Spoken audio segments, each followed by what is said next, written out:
Spark today ન્યૂઝના અહેવાલ બાદ તંત્ર સફાળું જાગ્યું છે।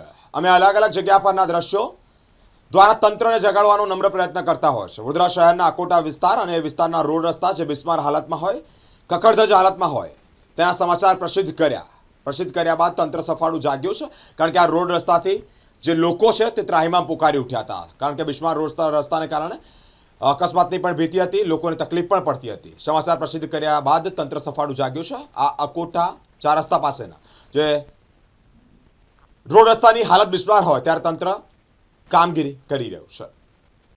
આજે સવારે અકોટા 4 રસ્તા ઉપર આપણે જોયું કે ખૂબ મોટા ખાડા હતા અને લોકોના ગાડીઓને નુકસાન થાય, લોકોના શરીરને નુકસાન થાય, એ ખાડામાં પડે તો એટલા ડેન્જર ખાડા હતા।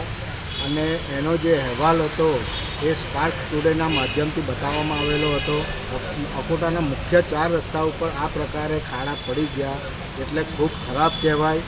આજે તંત્રના ઘણા લોકો ત્યાંથી જતા હોય છે, સત્તાધારી પક્ષના લોકો, મોટા પક્ષ સત્તાધારી જે પક્ષ છે એના ઘણા લોકો ત્યાંથી જતા હોય છે, પણ એમને આ ખાડે કાન કરતા હોય છે। એ લોકો પોતાની નૈતિક જવાબદારી સમજતા નથી અને આ ખાડે કાન કરી દેતા હોય છે। આજે સ્પાર્ક ટુડેનો હું ખૂબ આભાર માનું છું કે એમને આ અહેવાલ બતાવ્યો અને તાત્કાલિક ધોરણે આપણે જોઈ શકીએ છીએ કે તંત્ર દોડતું થયું છે અને ખાડા પૂરવાનું કામગીરી હાથ ધરાઈ છે।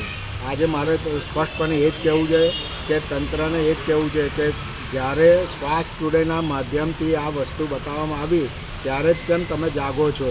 શું તમારી નૈતિક જવાબદારી નથી? જનતાને રોડ, રસ્તા, પાણી, ડ્રેનેજ આ બધી સુવિધા, બેઝિક સુવિધાઓ છે એ તમારે આપવી જ પડતી હોય છે અને એમાં પણ તમે ચૂક કરો છો। આજે જ્યારે 30 વર્ષના ભારતીય જનતા પાર્ટીના શાસન હોવા છતાં પણ તમે પણ આ ખાડા કાન કરી દેતા હોવ છો, એટલે આ વસ્તુ ચલાવવામાં નહીં આવે। હવે જનતા જાગૃત થઈ ગઈ છે અને મીડિયાના માધ્યમથી આ બધું ઉજાગર થતું જ હોય છે, એટલે મહેરબાની કરીને વ્યવસ્થિત તમે કામ કરતા રહેજો, ને તો આ જ પ્રમાણે અમે જે જાગૃત જનતા છે એ તમારા દરેક પોલો ખોલી દઈશું અને તમારે છેવટે કામ તો પછી કરવું જ પડશે। એટલે મારી નમ્ર અપીલ છે કે તમે આ જગ્યા જેવી રીતે તમને ખાડા દેખાય કે કોઈ બી જગ્યાએ સમગ્ર વડોદરાની આ તકલીફ છે અને સમગ્ર વડોદરામાં આ તકલીફનું તાત્કાલિક ધોરણે તમે ઉકેલ લાવો, નહીં તો દરેક જગ્યાએથી તમને આ જ પ્રકારે તમને જનતા જે છે એ પ્રતિસાદ આપશે। એ સ્પષ્ટપણે મારું કહેવું છે।